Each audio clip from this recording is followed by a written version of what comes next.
Hello అండి, అందరికీ నమస్కారం. కచ్చిపే టాక్స్ ఛానల్కి స్వాగతం. నా పేరు దీప్తి.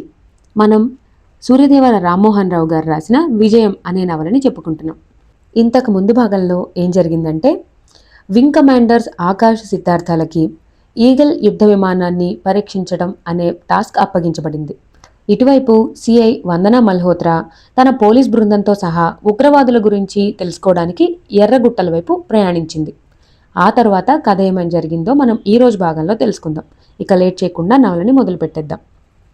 వందనా మల్హోత్రా వెంట ప్రయాణిస్తున్న పోలీస్ బృందం ఎర్రమట్టి కొండగుట్టల ప్రాంతాలకు చేరుకునేసరికి సాయంత్రం 4 గంటల టైం అయింది.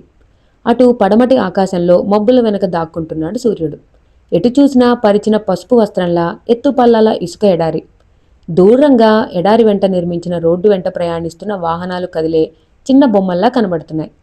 ఆకాశంలో ఎడారి గ్రద్దలు కారాడుతున్నాయి. రివ్వున ఓ మోస్తరు వేడిగాలులు వీస్తున్నాయి. చీకటి పడితే చాలు ఎడారి ప్రాంతమంతటా చలిగాలులు విజృంభిస్తాయని తెలుసు. సుమారు 5 కిలోమీటర్ల పరిధిలో విస్తరించిన ప్రాంతం ఆ ఎర్రగుట్టల ప్రాంతం.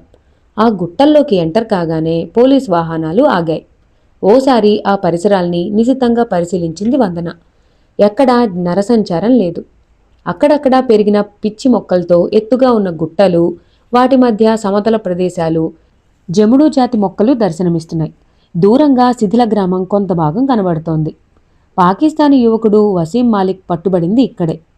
వాడితో వచ్చిన వాళ్ళు ఎవరైనా గాని వాళ్ళంతా ఈ ప్రాంతంలోనే ఎక్కడో రహస్యంగా ఉండాలి. వాళ్ళు ఇంకా ఇక్కడే ఉన్నారా, లేక తమ దారిన ఎటో వెళ్ళిపోయారా? అలా వెళ్ళటమంటూ జరిగితే వాళ్ళంతా ఎటు ప్రయాణించి ఉండాలి? ఇటు ఉత్తరంగా ప్రయాణించి జోధ్పూర్కి చేరుకుని ఉంటారా? ఎందుకో గాని వాళ్ళెవరూ జోధ్పూర్ వైపు రాలేదని ఆమె మనసు చెబుతోంది. ఉగ్రవాదులు దేశంలోకి ఎందుకు వస్తారో, వాళ్ళ లక్ష్యమేమిటో తెలియని విషయం కాదు. గత 20 సంవత్సరాలుగా ఉగ్రవాదాన్ని ఎదుర్కొంటున్న అనుభవం భారత్ది. ఉగ్రవాదులు మానవత్వం లేని రాక్షసులు. వాళ్ళ దాడులకు అమాయక ప్రజలు ఎందరో బలైపోతున్నారు. వీళ్లంతా ఉగ్రవాదులే అయితే వాళ్ళని ఖచ్చితంగా ఆపాలి, మట్టుపెట్టాలి. తీవ్రంగా ఆలోచిస్తూ 5 నిమిషాలు ఆ ప్రాంతాన్ని పరిశీలించింది వందన. తరువాత ఎస్ఐలిద్దరినీ దగ్గరకు పిలిచింది. ఒక పని చేద్దాం. మీరంతా 2 జట్లుగా విడిపోయి 2 పక్కల ఈ గుట్టల్ని చుడుతూ దక్షిణ భాగంలోకి చేరుకుని అక్కడ వెయిట్ చేయండి. నేను గుట్ట లోపలి ప్రాంతాల్ని గాలిస్తూ అటు వస్తాను. ఈ ప్రాంతంలో ఎవడు కనిపించినా వదలకూడదు. మీకేదన్నా జాడ దొరికితే వెంటనే వైర్లెస్లో నాకు మెసేజ్ ఇవ్వండి. బయలుదేరండి అంటూ ఆర్డర్ చేసింది. ఓకే మేడం, మేము వెళ్తాం. కానీ మీరు ఒంటరిగా గుట్టల్లోకి పోవటం అంత క్షేమం కాదనుకుంటాను. కొంత స్టాఫ్ని తీసుకువెళ్ళండి హెచ్చరించాడో ఎస్ఐ. డోంట్ వర్రీ, నా జాగ్రత్తలో నేనుంటాను. లెటస్ గో అంటూ తన జీప్లో కూర్చుంది. ఆమె చూస్తుండగానే ఒక ఎస్ఐ కొంతమంది పోలీసుల్ని తీసుకుని 2 వెహికల్స్లో తూర్పుగా సాగిపోయాడు. రెండో ఎస్ఐ మిగిలిన స్టాఫ్తో తన 2 వెహికల్స్ మీద అటు పశ్చిమంగా ప్రయాణిస్తూ కనుమరుగయ్యాడు. వాళ్లంతా వెళ్ళిపోగానే తన జీప్ స్టార్ట్ చేసి గుట్టల్లోకి పోనిచ్చింది వందన. ఆ ప్రాంతమంతా నిర్మానుష్యంగానూ ప్రశాంతంగానూ ఉంది. అనుమానించదగ్గ ప్రదేశం గాని, అనుమానించదగ్గ మనుషులు కానీ ఏమీ కనిపించలేదు. అటు తిరిగి ఇటు తిరిగి ఆమె శిథిల గ్రామం ముందుకొచ్చి జీప్ ఆపింది. మట్టి గోడలతో కూడిన అనేక గృహాలున్నాయి. అక్కడ వాటిలో చాలా వరకు శిథిలావస్థలో ఉన్నాయి. కొన్ని ఇళ్లకు ఇప్పటికీ వేసిన తాళాలు వేసినట్టే ఉన్నాయి. కొన్ని తుప్పుపట్టి ఊడిపోయాయి. ఆ ప్రదేశంలో ఆరిపోయిన నెగడు ఒకటి ఆమె దృష్టిని ఆకర్షించింది. జీప్ దిగింది వందన. రివాల్వర్ రెడీగా పట్టుకుంది. పరిసరాల్ని అతి జాగ్రత్తగా పరిశీలిస్తూ నెమ్మదిగా నెగడు వద్దకు వెళ్ళింది. ఇళ్ల పైకప్పుల నుంచి ఊడపీకి తెచ్చిన కొయ్యల్ని గుట్టగా పేర్చి అక్కడ నెగడు వేసి ఉండాలి. నల్లగా కాలిపోయిన కొయ్యల బొగ్గుల కుప్ప అది. బహుశా 2 లేదా 3 రోజులుగా అదే చోట మంట వేసి వాళ్ళు రాత్రిపూట చలి కాచుకుని ఉంటారు. నెగడును చుట్టి లిక్కర్ బాటిల్స్, సిగరెట్ పీకలు, ఖాళీ వాటర్ బాటిల్స్ కనిపించాయి. అక్కడి పరిస్థితిని బట్టి చూస్తే 3 లేదా 4 రోజులుగా వాళ్లంతా ఇక్కడే మకాం వేసి ఉన్నట్టు అర్థమవుతోంది. కనీసం 10 మందికి పైగానే వాళ్ళు ఉంటారో అనిపించింది. అయితే వాళ్లంతా ఇప్పుడు ఎక్కడున్నట్టు? బొగ్గుల్ని తొలగించినప్పుడు లోన ఇంకా నిప్పులు రాజుకుంటూనే కనబడుతున్నాయి. అంటే రాత్రి కూడా వాళ్లంతా ఇక్కడే ఉన్నారు. నిన్ననే వచ్చుంటే వాళ్ళని పట్టుకునేది. ఇప్పుడు వాళ్లంతా ఈ ప్రదేశాన్ని వదిలిపోయినట్టు డౌట్ కొడుతోంది. బహుశా పోలీస్ స్టేషన్ని నాశనం చేశాక వచ్చి ఇక్కడ కొంతసేపు గడిపి వెళ్ళుండాలి. ఆ ప్రదేశాన్ని తిరిగి చూస్తున్నప్పుడు ఒకచోట నేల మీద జీప్ టైర్ల గుర్తులు కనిపించాయి. ఒకటి కాదు, 2 జీపులు. ఆ జీపులు దక్షిణంగా కొండగుట్టల మధ్యగా ప్రయాణించినట్టు గమనించడంతో క్షణం కూడా ఆలస్యం చేయలేదు వందన. తన జీప్ స్టార్ట్ చేసింది. ప్రత్యర్థుల జీప్ టైర్ల గుర్తుల్ని గమనిస్తూ దక్షిణంగా ప్రయాణించింది. అలా ప్రయాణిస్తూ గుట్టల్ని దాటి తిరిగి దక్షిణ ఎడారి మీదకు చేరుకుంది. ఆసరికి అప్పటికే అక్కడికి చేరుకున్న పోలీస్ బృందాలు 2 ఆమె కోసం వెయిట్ చేస్తున్నాయి. వాళ్ళు 12 మంది వరకు ఉండొచ్చు. 3 లేదా 4 రోజులుగా ఈ గుట్టల్లో షెల్టర్ తీసుకున్నారు. ఈ ఉదయం ఇటు వాళ్లంతా దక్షిణంగా జీపుల్లో ప్రయాణించినట్టు టైర్ల గుర్తులు సూచిస్తున్నాయి. మనం అటే వెళ్ళి చూద్దాం అంది జీప్ దిగకుండానే వందన. సందేహంగా వాళ్లంతా ఆకాశం వంక చూశారు. ఏమైంది అడిగిందామె. మనం ఓ 2 గంటలు ఆగి బయలుదేరటం మంచిది మేడం చెప్పాడు ఎస్ఐ. ఎందుకు? శత్రువుల్ని పట్టుకోవడానికి ముహూర్తం అవసరమా? నవ్వుతూ అడిగింది. నిజంగానే ఇది మంచి ముహూర్తం కాదని డౌట్గా ఉంది మేడం. అటు చూడండి, దట్టంగా మబ్బులు కమ్ముకొస్తున్నాయి. గాలివాటు మారింది. ఇసుక దుమారం లేస్తే మనం ముందుకు పోలేం సరికదా, ప్రమాదంలో చిక్కుపడతాం. పరిస్థితి సమీక్షించి బయలుదేరటం మంచిది అంటూ వివరించాడతను. అతడి మాటలు వాస్తవానికి దగ్గరగానే ఉన్నాయి. వందన ఒకసారి ఆకాశాన్ని చుట్టూ ఎడారిని పరికించి చూసింది. దూరంగా ఇసుక సుడిగాలు లేవటం స్పష్టంగా కనబడుతోంది. నల్లటి మబ్బులు మరింత దట్టమయ్యాయి. చటేల్మంటూ మరుపు తీగలు దిగంతాలను వ్యాపిస్తున్నాయి. ఉరుము శబ్దంతో దిక్కులు ఉలిక్కిపడుతున్నాయి. గాలి విసురు అధికరిస్తే మబ్బులు చెదిరిపోయి వర్షం పడే అవకాశాలు సన్నగిల్లుతాయి. అసలు ఎడారి భూముల్లో వర్షం పట్టమే అపురూపమైన సంగతి. కాబట్టి పెద్దగా వాన పడుతోందని కంగారు పడాల్సిన పనిలేదు. ఇటు దక్షిణంగా ఏమైందో మీకు తెలుసుగా? ఎస్ఐను అడిగిందామె. తెలుసు మేడం చెప్పాడా ఎస్ఐ. ఇక్కడికి 20 కిలోమీటర్ల దూరంలో బూడిద కొండల ప్రాంతం ఉంది. అక్కడికి సమీపంలోనే వైరా నది. ఆ ప్రాంతంలో వేపర్ మైన్స్ ఉండేవి. వైరా నది పూర్తిగా ఎండిపోవడంతో 3 ఏళ్లుగా ఫ్యాక్టరీ మూతపడింది. నదిలోకి తిరిగి నీళ్లు చేరుతున్నాయని విన్నాను. కొద్ది రోజుల్లోనే ఫ్యాక్టరీ తిరిగి ఓపెన్ కావచ్చు. ఆ ఫ్యాక్టరీ కోసమే అక్కడికి అప్పట్లో ప్రత్యేకంగా రోడ్డు వేశారు. ఇది చాలు, ఇదంతా నాకు తెలిసిన విషయమే. అయినా ఎందుకు మిమ్మల్ని అడిగానంటే పరిస్థితిని మీరు అర్థం చేసుకుంటారని. ఒకరు కాదు, ఇద్దరు కాదు, 12 మంది విదేశీయులు అక్రమంగా సరిహద్దు దాటి ఈ ప్రాంతాల్లో ఊరకే తిరగరు. వాళ్ళని పట్టుకోకపోతే త్వరలోనే ఘోరాలు జరిగిపోవచ్చు. ప్రతి క్షణం మనకు అమూల్యమైందే. నా అంచనా ప్రకారం వాళ్లంతా ఈ ఉదయమే 2 జీపుల్లో బూడిద కొండల దిశగా వెళ్ళిపోయారని. మనం త్వరగా అక్కడికి చేరుకోగలిగితే రాత్రికి వాళ్ళందరినీ అరెస్ట్ చేయొచ్చు. వర్షాలకో సుడిగాలికో నేను భయపడ్ను. మీకు భయంగా ఉంటే తర్వాత రండి, నేను బయలుదేరుతున్నాను అంటూ తన జీపును స్టార్ట్ చేసిందామె. ఏం చెప్పినా ఇక ఆమె వినదని స్టాఫ్కి తెలుసు. చేసేది లేక తమ జీపులు కూడా స్టార్ట్ చేసి ఆమె జీపును అనుసరించారంతా. ఎలాగో శ్రమపడి వాళ్లంతా 5 కిలోమీటర్ల దూరం వరకు ముందుకు పోగలిగారు. ఇక అక్కడి నుండి ఆరంభమయ్యాయి వారికి కష్టాలు. వర్షం లేదు కానీ గాలి దుమారం అధికమైంది. చూస్తుండగానే ఇసుక మేటలు కరిగిపోయి మరో చోట కొత్త ఇసుక మేటలు ఏర్పడుతున్నాయి. భయంకరమైన గాలి దుమారం. ఇసుక ముక్కుల్లోనూ కళ్లల్లోనూ పడకుండా ముఖాలకు పల్చని గుడ్డలు కట్టుకున్నారు. అంతటి హోరుగాల్ని కూడా లెక్క చేయకుండా వేగంగా దూసుకుపోతోంది వందన మల్హోత్రా జీప్. ఆమె ధైర్యానికి విస్తుపోతున్నారు వాళ్ళు. తట్టల కొద్దీ ఎత్తిపోస్తున్నట్టు జీపుల్లోకి పడుతున్న ఇసుక గాలికి ఉక్కిరిబిక్కిరి అవుతున్నారంతా. పరుగు తీస్తున్న జీపు చక్రాల కింద ఇసుక ఎవరో లాగేస్తున్నట్టు లేచిపోతూ చక్రాలు పరుగులో తడబడుతున్నాయి. చూస్తుండగానే ముందుకు పోతున్న జీప్ ఒకటి తిరగబడిపోయింది. ఆ వెనకే వ్యాన్ కూడా బలవంతంగా ఎవరో ఎత్తి విసిరేసినట్టు తల్లకిందులై అంత దూరం దొర్లుకుంటూ పోయింది. చివరగా వస్తున్న జీపు ఆగిపోయింది. ఎక్కడి వాళ్ళక్కడ ఆగిపోయారు. అదృష్టవశాత్తు ఎవరికీ దెబ్బలు తగల్లేదు. వాళ్లంతా చూస్తుండగానే వందనా జీప్ ఎగువన అదృశ్యమైంది.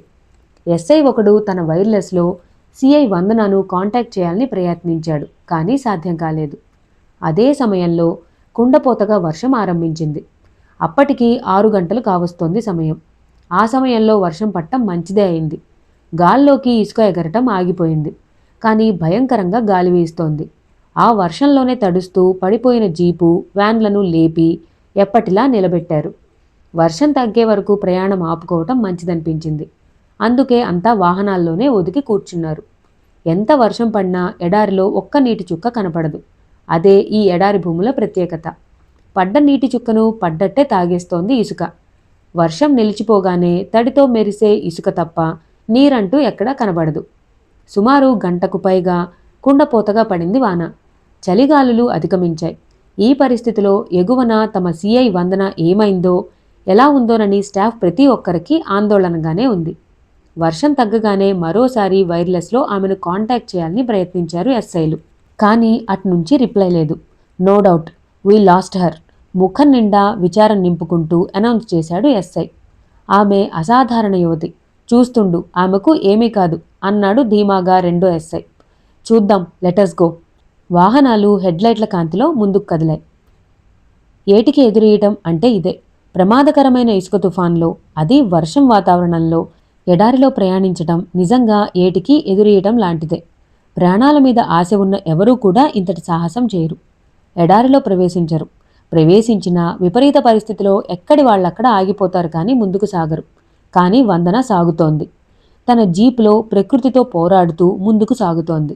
గాలి ఎంత బలంగా వీస్తోందంటే అప్పుడప్పుడు జీపు చక్రాలు పైకి లేచి కింద పడుతున్నాయి. గాలి విసురకు జీపు లేచి తిరగబడే ప్రమాదం లేకపోలేదు.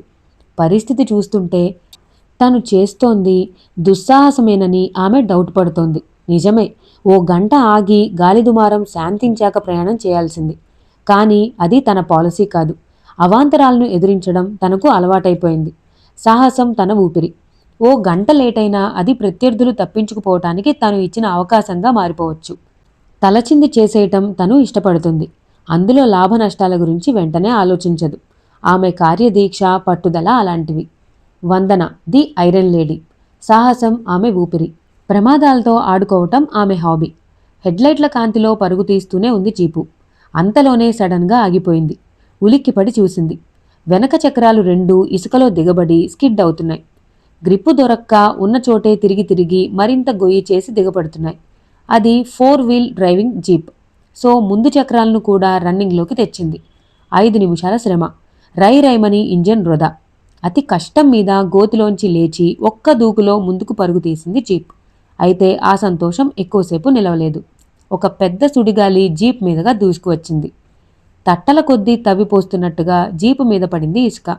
జీప్ ఆగిపోయింది. ముఖానికి మాస్క్లా కట్టిన గుడ్డ ఎగిరిపోతుంటే అదిరిపడి దాన్ని అందుకుని తిరిగి ముఖం నుంచి తలకు బిగించి కట్టుకుంది.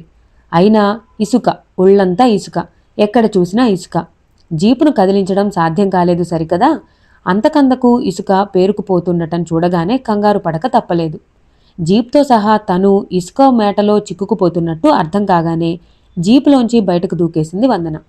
ఇసుక తనను బంధించకముందే తను ఆ ఇసుక వలయానికి దూరంగా పడుతూ లేస్తూ పరుగు తీసింది. ఎత్తి విసిరేస్తున్న సుడిగాల్ని ఛేదించుకుంటూ పోరాడి 300 గజాల దూరం అతి కష్టం మీద దాటి ఓపెన్ ప్లేస్లోకి వచ్చేసింది. అంతలో మరో పెద్ద గాలితెర వీచింది. ఆమె గింగిరాలు తిరుగుతూ లేచి కింద పడింది. మరో 100 గజాల దూరం ఇసుక స్లోపు వెంబడి దిగువకు దొర్లుకుంటూ వెళ్ళిపోయింది. అక్కడ నిలదొక్కుని శక్తినంతా కూడదీసుకుని లేచి నిలబడి చూసింది. ఇప్పుడు తన జీపు కనిపించటం లేదు. జీపు ఉన్న చోట పెద్ద ఇసుక కుప్ప కనబడుతోంది. ఈజిప్టు పిరమిడ్ను తలపించేలా అంత ఎత్తున పెద్ద ఇసుక కుప్ప. గాలి విసురు శాంతించింది. స్లోపు వెంట వడివడిగా అడుగులేస్తూ పైకి వచ్చింది. తనకి ఇప్పుడు జీపు అవసరం. దీన్ని వదిలి కాలినడకన ఈ ఎడారి భూముల్లో ఒక్క అడుగు కూడా ముందుకు పోవటం సాధ్యం కాదు. తన స్టాఫ్ తన వెనకే బయలుదేరారో లేదో తెలీదు. వచ్చినా ఈ ఇసుక తుఫాల్లో ఎక్కడో ఖచ్చితంగా ఆగిపోయి ఉంటారు. తను జీపు వదిలే సమయంలో జీపులోని వైర్లెస్ సెట్టు గరగరలాడింది. బహుశా ఎస్ఐ తనను కాంటాక్ట్ చేసే ప్రయత్నంలో ఉండాలి. ఇప్పుడేం చేయాలి? ఇసుక కుప్పలో చిక్కుబడిపోయిన తన జీపును బయటకు తీయటం ఎలా? తీవ్రంగా ఆలోచిస్తూ కాసేపు అక్కడే కూలబడిపోయింది వందన. అయితే ఆమె ఊహించినట్టు ఎడారి వెంట గాలులు అణిగిపోలేదు. చూస్తుండగానే మరో గాలితెర ఉవ్వెత్తున చుట్టుకుంటూ దూసుకొచ్చింది. అదృష్టం, దురదృష్టం, జయము, అపజయము, మంచి, చెడు, ఇలా అన్నీ ఒకదాని పక్కనే ఒకటి ఎప్పుడూ ఒదిగి ఉంటాయంటారు. కాలం అనుకూలిస్తే ఎంత త్వరగా కష్టాలు చుట్టుముడతాయో అంతే త్వరగా అవి తొలగిపోతూ ఉంటాయి. ఈ మాట ఎప్పుడన్నా ఎవరన్నా అంటే వందన మల్హోత్రా నమ్మేది కాదేమో. కానీ ఇప్పుడు ఆమెకు నమ్మకం కలిగించిన అనుభవం ఇది. సుడిగాలి. అదే ఇసుక తుఫాను సుడిగాలి. కటిక చీకట్లలో కంటి ముందు ఏముంది కనిపించటం లేదు గాని గాలి శబ్దాన్ని బట్టి ఊహించింది. గాలి తనను తాకినా తట్టుకునే విధంగా రెడీగా నిలబడింది. సరిగ్గా 3వ నిమిషంలో ఆ ప్రదేశాన్ని చేరుకుంది సుడిగాలి. చెవుల్లో శంఖాలతో ఊదుతున్నంత హోరు. ఎంత స్టడీగా ఉన్నా గాలి తాకిడికి నిలదొక్కుకోవటం సాధ్యం కాక కింద పడిపోయింది వందన. ఆమె మీదుగా దూసుకుపోయింది ఇసుక సుడిగాలి. 3 నిమిషాల పాటు ఆమెను గాలి బలంగా కుదిపి వదిలింది. ఆ తరువాత నిశ్శబ్దం. సుడిగాలి దూరంగా వెళ్ళిపోతున్న శబ్దం. చిన్నగా లేచి కూర్చుని మాస్క్ తీసేస్తూ కళ్ళు తెరిచింది. అదే సమయంలో పెద్దగా మెరిసింది. దిక్కులు పిక్కటిల్లాయి. చిటపటా చినుకులతో వర్షం ఆరంభించింది. మెరుపు వెలుగులో తను చూసిన దృశ్యానికి ఆమె ఆశ్చర్యచకిత అయింది. ఉత్సాహంతో కెవ్వున అరిచింది. కారణం, అంత దూరంలో తన జీపు భద్రంగా నిలబడింది. 100 మంది రోజంతా కష్టపడినా తవ్వి తీయలేని ఇసుక మెటను సుడిగాలి 3 నిమిషాల్లో లేపి తనతో తీసుకుపోగా తన జీపు తనకు భద్రంగా దక్కింది. అంతేకాదు, వర్షం ఆరంభించింది కాబట్టి ఈ రాత్రికి సుడిగాలులు చిత్తగించినట్టే. ఆనందంతో ఉక్కిరిబిక్కిరవుతూ జీపు వద్దకు పరిగెత్తింది వందన. కుండపోతగా పడుతోంది వాన. వంటి నిండా పడిన ఇసుక పోయేలా వర్షంలో హ్యాపీగా స్నానం చేసిందామె. జీపులో ప్రవేశించి తడి దుస్తుల్నే పిండి వాటినే ధరించింది. వైర్లెస్ ఆన్ చేసి తన సిబ్బందితో మాట్లాడాలని ప్రయత్నించింది. కానీ అక్కడ వాళ్ళు ఏ ఇబ్బందుల్లో ఉన్నారో ఏమో గానీ వాళ్ళని కాంటాక్ట్ చేయడం సాధ్యం కాలేదు. హెడ్లైట్లు ఆన్ చేసి జీపుని ముందుకు దూకించింది వందన. జీపు బూడిద కొండల దిశగా రన్నింగ్ ఆరంభించింది. అది ఎయిర్ ఫోర్స్కు చెందిన విమానాశ్రయం. సరిగ్గా రాత్రి 7 గంటలు. ఆకాశం నిర్మలంగా ప్రశాంతంగా ఉంది.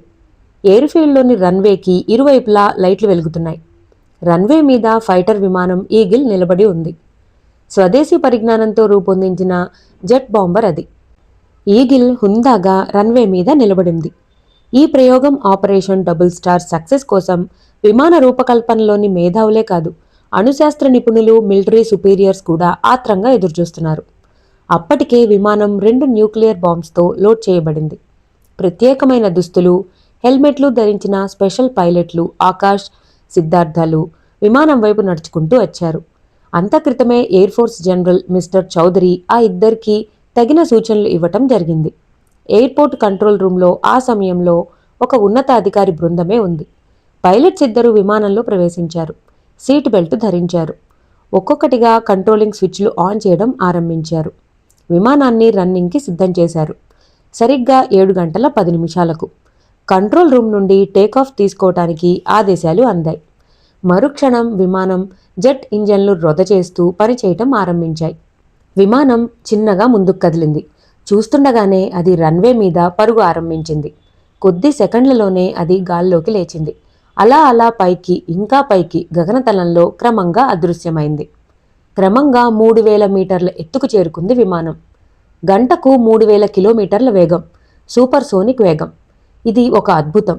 ప్రపంచ యుద్ధ విమానాల చరిత్రలోనే ఈగిల్ ఒక అద్భుత సృష్టి. విమానం పనితీరును గమనిస్తూ అభివర్ణించాడు Akash. Yeah, you are correct అన్నాడు సిద్ధార్థ. ఒక పక్క తామిద్దరూ సంభాషిస్తూనే, మరో పక్క ఎప్పటికప్పుడు కంట్రోల్ రూమ్తో మాట్లాడుతూనే ఉన్నారు. విమానం పనితీరును గురించి రిపోర్ట్ చేస్తూనే ఉన్నారు. నక్షత్రాల మార్గంలో దూసుకుపోయింది విమానం. సరిగ్గా 20 నిమిషాల తర్వాత విమానం ఎత్తు, వేగాలను తగ్గించటం ఆరంభించాడు సిద్ధార్థ.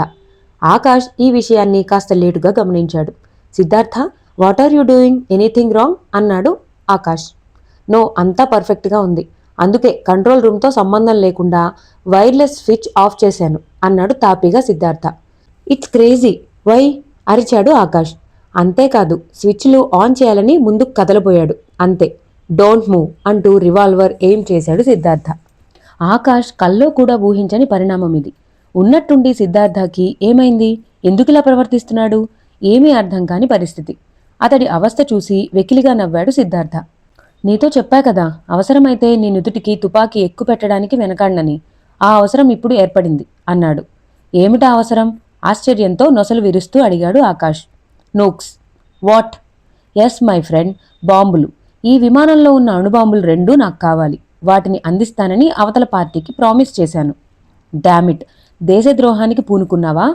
అసిస్టెంట్ జనరల్ ప్రకాష్ రైనా లాంటివాడే ఈ విషయంలో అమ్ముడుపోయాడు. నేనెంత చెప్పు? నాకు తెలుసు నీకు దేశభక్తి ఎక్కువ.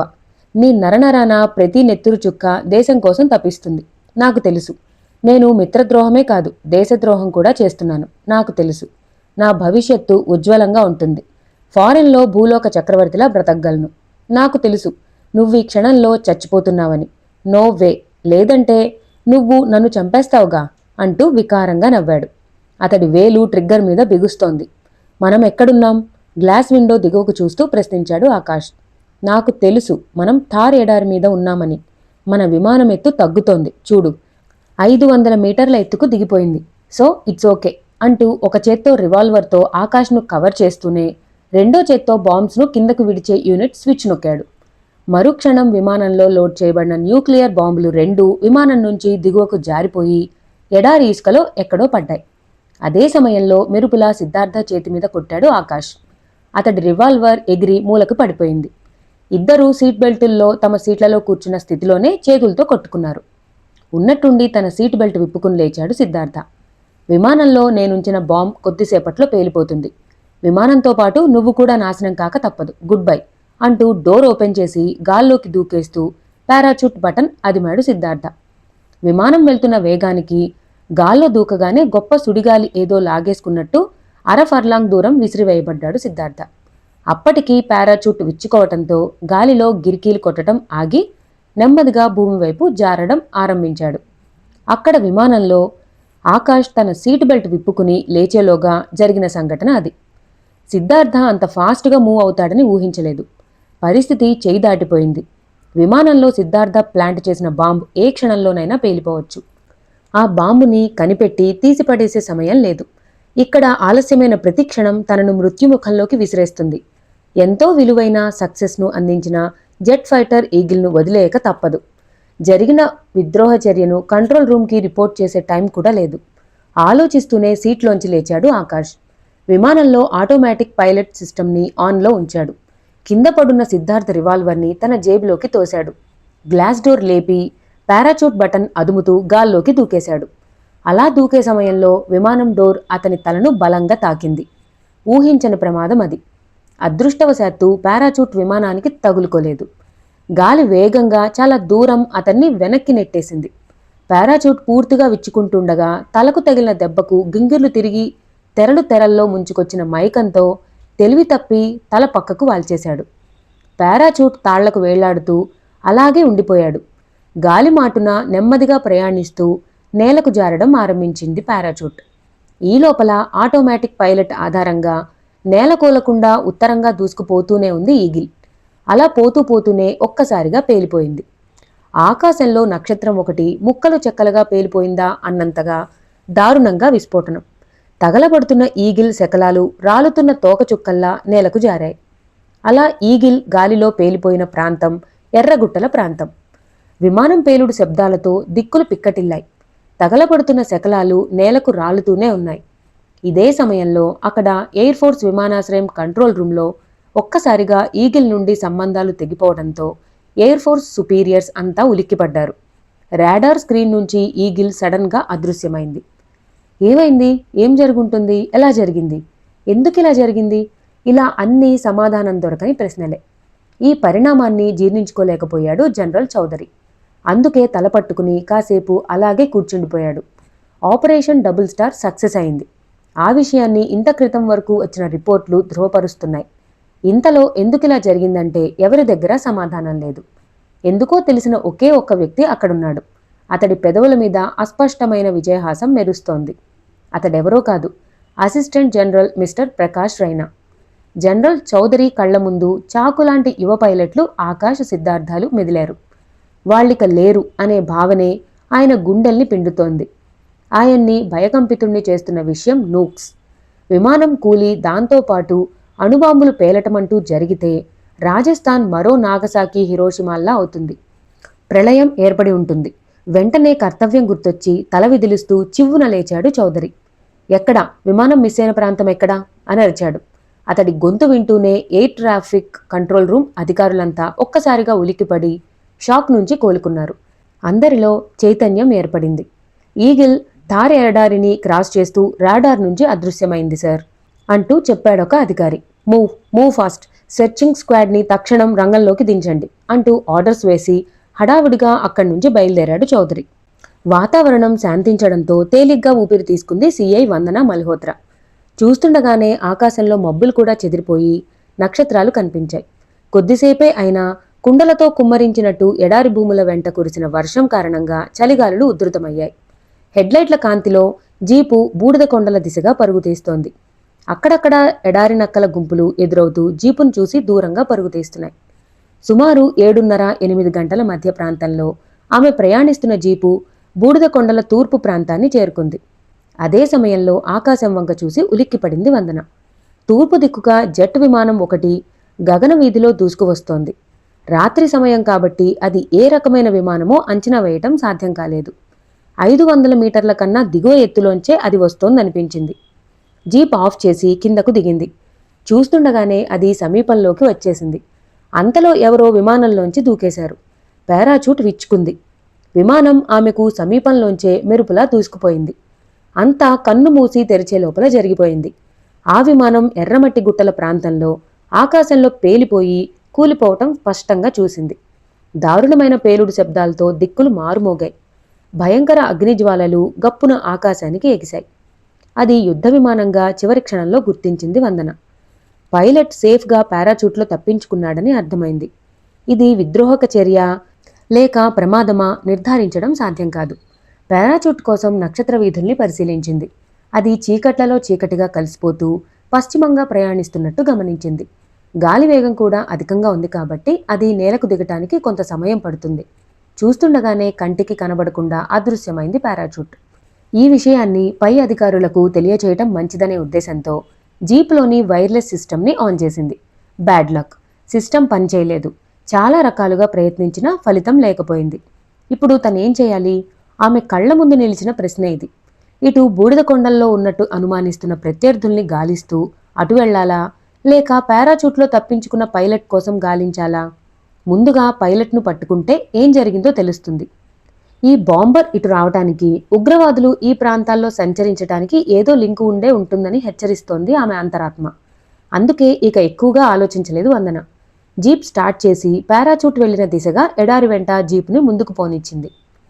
సిద్ధార్థ ప్రయాణిస్తున్న పారాచూట్ చాలా నెమ్మదిగా గాలివాటుకు ఉయ్యాలలూగుతూ చీకట్లలో నేలకు దిగటం ఆరంభించింది. అతడు చూస్తుండగానే విమానం పశ్చిమంగా దూసుకుపోయింది. అతడు గాలిలో ఉండగానే చాలా దూరంలో ఎక్కడో భగ్గున రేగిన మంటలు కాసేపటికే ఎడారి భూముల వెంట మారుమోగుతూ పేలుడు శబ్దాలు వినిపించాయి. సిద్ధార్థ పెదవుల మీద మెరిసింది ఒక క్రూరమైన నవ్వు. అతడి కళ్ల ముందు ఆకాష్ మెదిలాడు. నో డౌట్ వాడు విమాన దుర్ఘటనలో చచ్చి ఉంటాడు. ఎందుకంటే వాడి పట్టుదల తనకు తెలియంది కాదు. ఈగిల్ను రక్షించే ప్రయత్నంలో వాడు కాక్పిట్లోనే కూర్చుని ఉంటాడు. వాడి దేశభక్తి వాణ్ణి ఖతం చేసేసింది. ఎనీవే, పొరపాటున వాడు బతికి ఉంటే? ఎస్, వాణ్ణి నమ్మటానికి లేదు. బతికినా బతికి రావచ్చు. కాబట్టి వాణ్ణి నేరస్తుడుగా చిత్రించాలి. ఎస్, అలా చేస్తే తమ పనులు పూర్తయ్యే వరకు చట్టం నుంచి తనను తాను సురక్షితంగా తప్పించుకోగలుగుతాడు. అతడు ఆలోచిస్తుండగానే పారాచూట్ నేలకు దిగింది. పాదాలు నేలను తాకుతుండగానే పెద్ద గాలితెర వచ్చింది. పారాచూట్ అతన్ని కొంత దూరం ఇసుక మీద ఈడ్చుకుపోయింది. ఎట్టకేలకు బెల్ట్ విప్పుకుని తాళ్లను తప్పించుకుని బయటపడ్డాడు. ఇసుక తడిగా ఉండటాన్ని బట్టి అంతక్రితం వర్షం పడిందని అర్థమైంది. చలి గజగజ వణికిస్తోంది. అక్కడే ఇసుకలో కూలబడ్డాడు. జేబులోంచి సెల్ఫోన్ అందుకున్నాడు. 3 నిమిషాలు ప్రయత్నించాక ఎయిర్ఫోర్స్ విమానాశ్రయం కంట్రోల్ టవర్తో కనెక్షన్ లభించింది. వెంటనే లైన్లోకొచ్చాడు general Chaudhary. Siddhartha reporting from Rajasthan sir చెప్పాడు. వెంటనే చౌదరి అడిగిన మొదటి ప్రశ్న, ఆకాష్ ఏమయ్యాడు, సేఫ్గా ఉన్నాడా అని. ఐ డోంట్ నో సార్, ఖచ్చితంగా సేఫ్గానే ఉంటాడు. What about eagle? Sorry sir, Akash double cross చేశాడు. దేశద్రోహానికి పాల్పడ్డాడు. న్యూక్లియర్ బాంబ్స్ రెంటిని అప్పగించేందుకు శత్రువులతో చేతులు కలిపాడు. నన్ను చంపబోయాడు. ఎలాగో తప్పించుకుని విమానంలోంచి దూకేశాను. వాడు ఆ బాంబుల్ని ఎక్కడో సురక్షితంగా డ్రాప్ చేసి తను దూకేసి ఉంటాడు. దూరంగా ఎక్కడో ఇంత క్రితమే మంటల్ని చూశాను. బహుశా ఈగిల్ క్రాష్ అయి ఉంటుంది. Damn it, it's crazy. Where are you? ఖచ్చితంగా తెలియదు సార్. థార్ ఎడారిలో ఏదో మారుమూల ప్రాంతం ఇది. ఓకే, వెతుకు ఆకాష్ కోసం. కనిపించగానే రిపోర్ట్ చేయి. ఆ బాంబులు విద్రోహుల చేతులకు చిక్కకముందే మనం ఆపాలి. స్పెషల్ స్క్వాడ్ని రంగంలోకి దించుతున్నాను. ఇంకో అరగంటలో వాళ్ళు ఎడారిలోకి రానున్నారు. Be alert. Okay sir, thank you sir, I will do my best sir. Line cut చేసి పెద్దగా నవ్వాడు సిద్ధార్థ. ఆ నవ్వులో పిశాచపు ఆనందం కనిపిస్తోంది.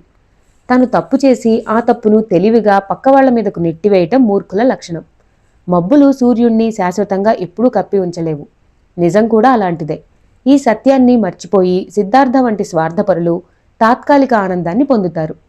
అరే ఆకాష్, నీతో బెట్ కాసిన ప్రతిసారి నన్ను నువ్వు ఓడిస్తూనే వచ్చావురా. This is my final game. ఈ గేమ్లో నువ్వు ఓడిపోక తప్పదు.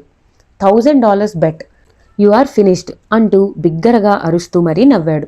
అలా నవ్వుకుంటూనే హ్యాపీగా మరో నెంబర్కు డయల్ చేశాడు. కాసేపటి తర్వాత ఒక వ్యక్తి గొంతు గరగరలాడింది. హలో, రెహమాన్ స్పీకింగ్ అంటూ. Siddharth here, where are you? Siddhartha భాయ్, మేం బూడిద కొండలకు 4 కిలోమీటర్ల తూర్పుగా వచ్చి వెయిట్ చేస్తున్నాం. అంతా ఓకేనా? Double okay. మీ వెహికల్స్ను మూవ్ చేయండి. మీ హెడ్ లైట్స్ కాంతి కనబడగానే కాల్ చేస్తాను. నా దిశగా మీరు చేరుకోవచ్చు. మరో గంట లోపల మనం బాంబ్స్ని వెతికి పట్టుకోవాలి. హరి అప్. ఓకే, ఇప్పుడే బయలుదేరుతున్నాం. లైన్ కట్ చేసి సెల్ జేబులో వేసుకున్నాడు సిద్ధార్థ. సరిగ్గా 10 నిమిషాల తర్వాత మొదటి జీప్ హెడ్లైట్ల కాంతి సిద్ధార్థ దృష్టిపథంలోకి వచ్చింది. మొత్తం 3 జీపులు. అవి ఎగువన దక్షిణ ఆగ్నేయంగా ప్రయాణిస్తున్నాయి. సిద్ధార్థ ఫోన్ చేసి వాటిని తను ఉన్న దిశగా డైవర్ట్ చేశాడు. 5 నిమిషాల తర్వాత జీపులు 3 వచ్చి అతడి ముందు ఆగాయి.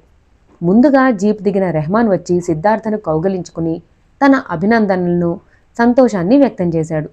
2 జీపుల్లోనూ మొత్తం కలిపి వాళ్లంతా 15 మంది ఉన్నారు. చివరిదైన 3వ జీప్లో ఒక బాక్స్ ఉంది. అది బాంబుల నుంచి వెలువడే రేడియేషన్ను కంట్రోల్ చేసే స్పెషల్ బాక్స్. ఈ ఆపరేషన్ కోసం దాన్ని తమ వెంట వాళ్ళు సరిహద్దులు దాటించి తీసుకొచ్చారు. మనకి ఎక్కువ సమయం లేదు.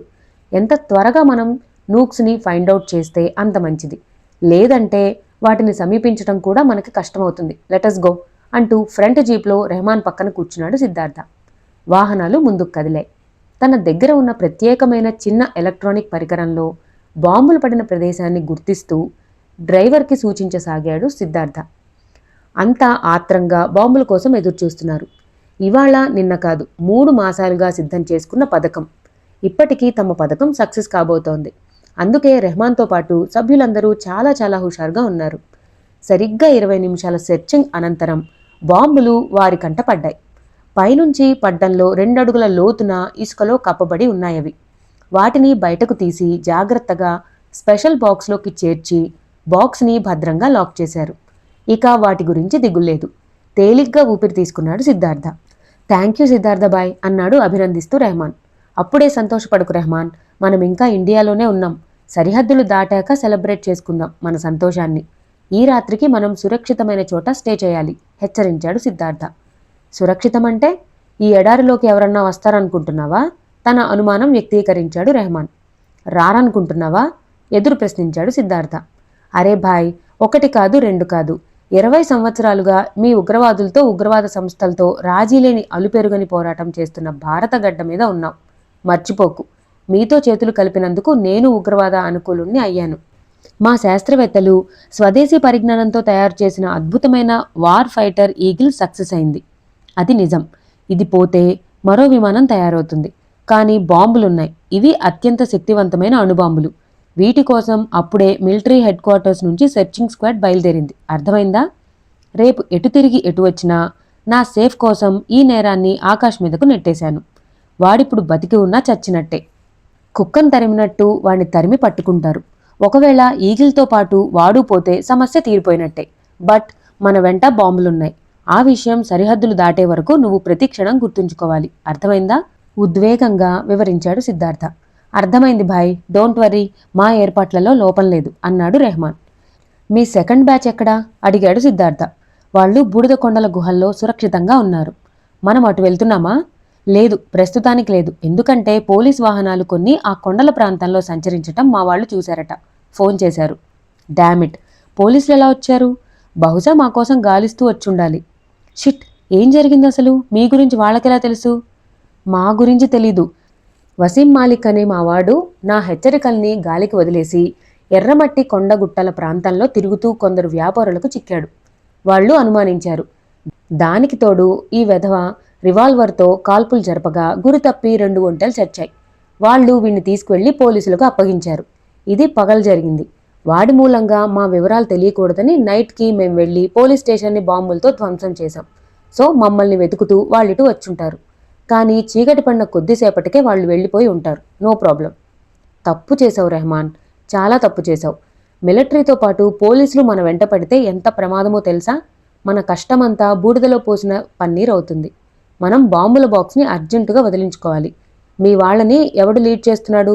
ఎంతమంది? వాళ్ళు 20 మంది. 15 ఒంటెలతో రెడీగా ఉన్నారు. ఖుస్రూ వాళ్ళని లీడ్ చేస్తున్నాడు. ఈ రాత్రి వేళ ఒంటెల మీద వాళ్ళంతా ఇటు రావటానికి లేట్ అవుతుంది. మనమే అటు వెళదాం. ఏదన్నా ప్రాబ్లం అయితే ఆగిపోదాం. ఓకే, లెటస్ గో అంటూ చలికోటు వేసుకున్నాడు సిద్ధార్థ. రెహమాన్ ఆర్డర్తో జీపులు ముందుకు కదిలాయి. నువ్వు మీ జనరల్తో మాట్లాడావా? దారిలో అడిగాడు రెహమాన్. మాట్లాడాను. ఏమన్నాడు? ఆకాష్ని వెతికి పట్టుకోమన్నాడు. వాడితో మనకేం పని?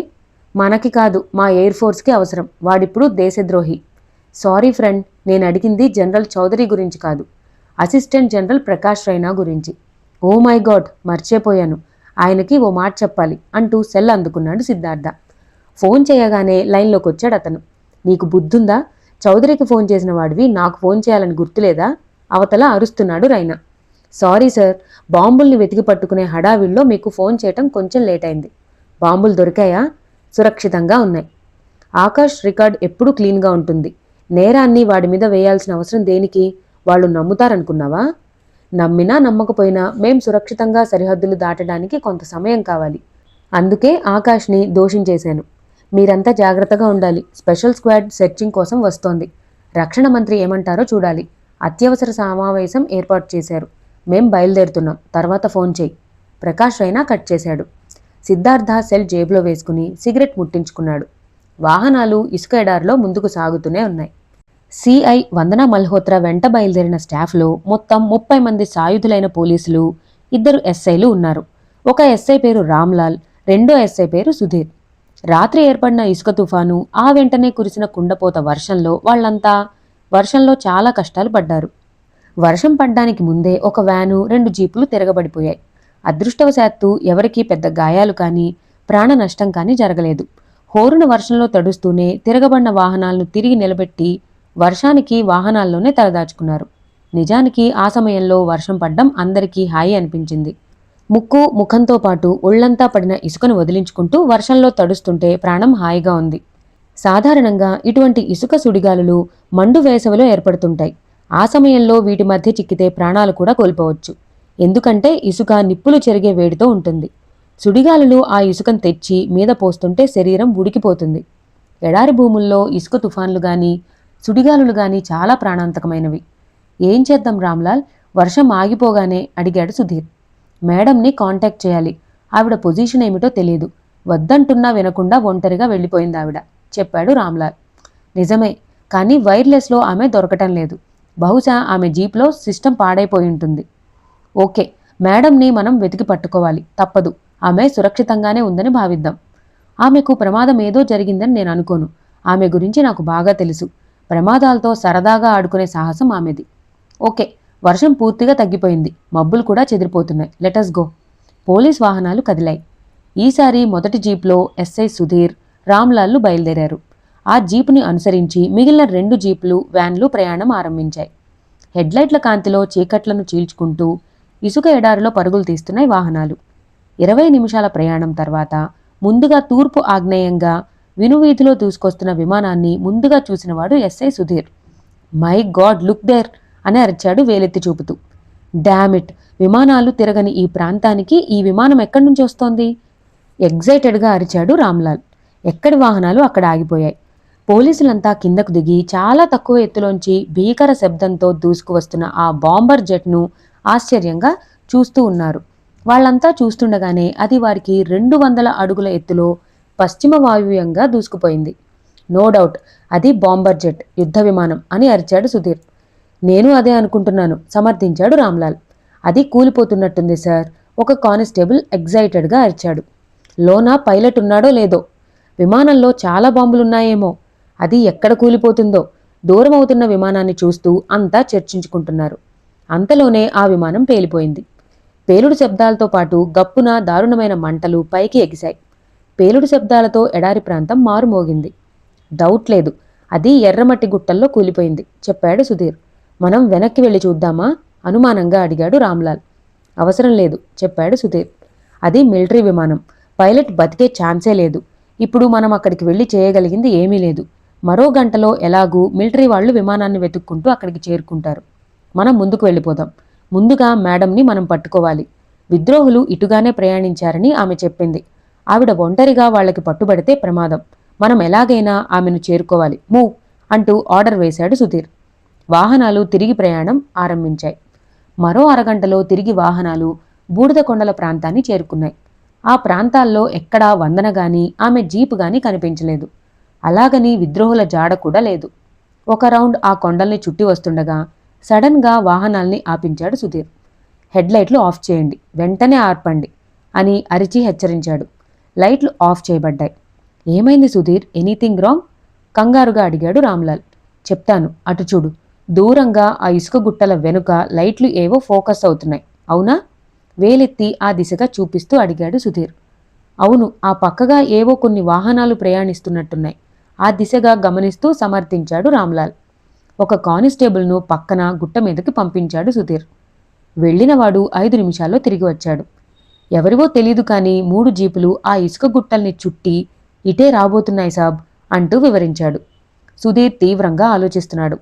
తన అనుమానం కరెక్ట్ అయితే మేడం వందన విద్రోహులకు బందీగా పట్టుబడి ఉండాలి.